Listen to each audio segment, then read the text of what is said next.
Dateline. She may have to kiss a lot of frogs, but she'll find her Prince Charming. It's my turn. I'm the Bachelorette. From the very first night. Is that Bentley? What if it's Brad? No.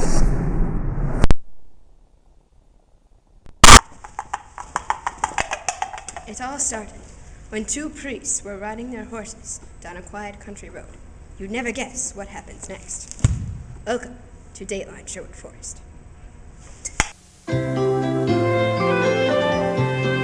Dateline.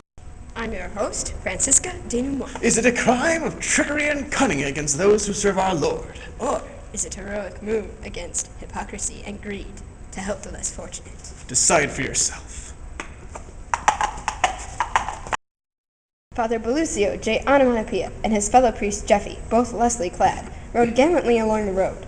They were not expecting to see a friar. When we return, we will have an exclusive interview with Belucio J. Onomatopoeia. Do you love to grill but get frustrated by clumsy tongs and rusty utensils? You like movies about gladiators? Have you ever been in a Turkish prison? Are your arms jiggly, flat? You, sir.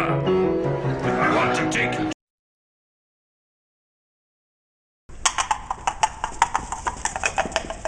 Welcome back to Dateline Sherwood Forest. Now for our exclusive interview with Belucio J. Onomatopoeia. How did you feel about a stranger asking you for money? Well, found it very odd that a random stranger would just, ask for my money. I'm not really a big one for giving away my money. I kind of like my money I work hard for, in the parish, and what little money I have, a lot of it I donate to charity, and to help poor little children. So I was flabbergasted that this stranger, this ruffian, would ask for my money. And why did you lie to him? The money that I had with me because I was going to give to little poor children. One of the charities that I founded and I help children out with. So when this vagabond asks for my money, I'm not going to tell him, yeah, I got like a whole stash of it, in my underrobe. What were you thinking when he ran up to you and pulled you off your horse? For some random guy to ask for my money, that's one thing. And I said no. And then for him to pull me off my horse and demand to pray with him, I didn't know what to think. Well, I was airborne. I was thinking to myself, well, Lord, I said a prayer. I said, please help me not to die and break anything. Then when I got off the horse, and when I realized that I wasn't dead, nothing was broken, I was like, well, thank you. But then, he had us get on our knees and pray. I thought I was going to get executed. I really did. And I had no idea why.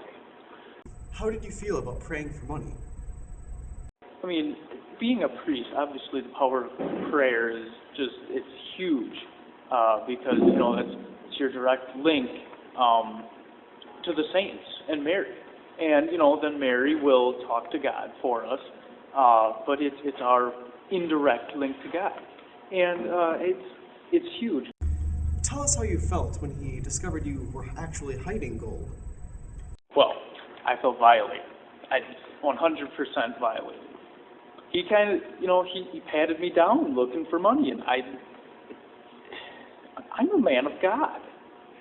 And he just puts his hands on me wherever he feels like. Words can't describe how I felt when he just started, just not good. Were you glad to receive those 50 pounds back? Definitely.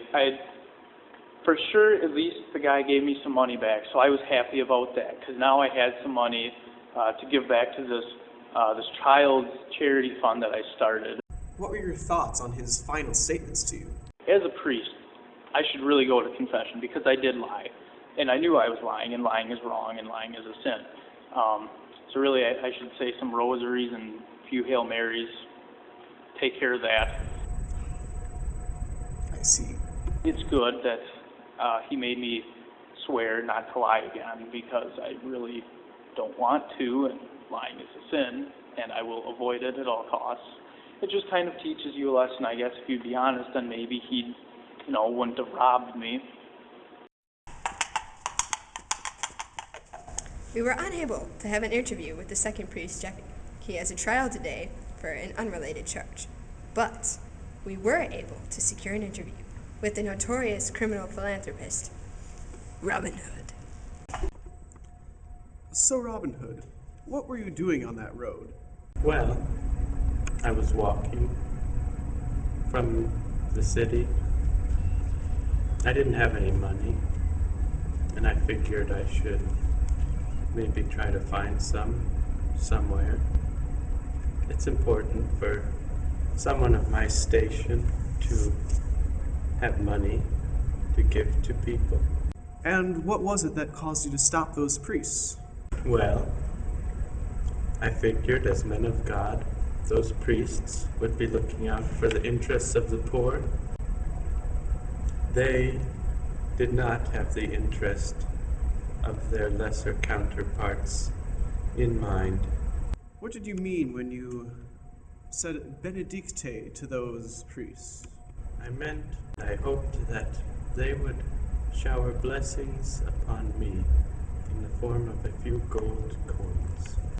What emotions were going through your mind as you experienced all of this? I was excited when I saw them, the possibility of some money for the poor. When did you realize they were lying to you? My first clue were the bulges in their pockets. But second, when I saw where they had been coming from.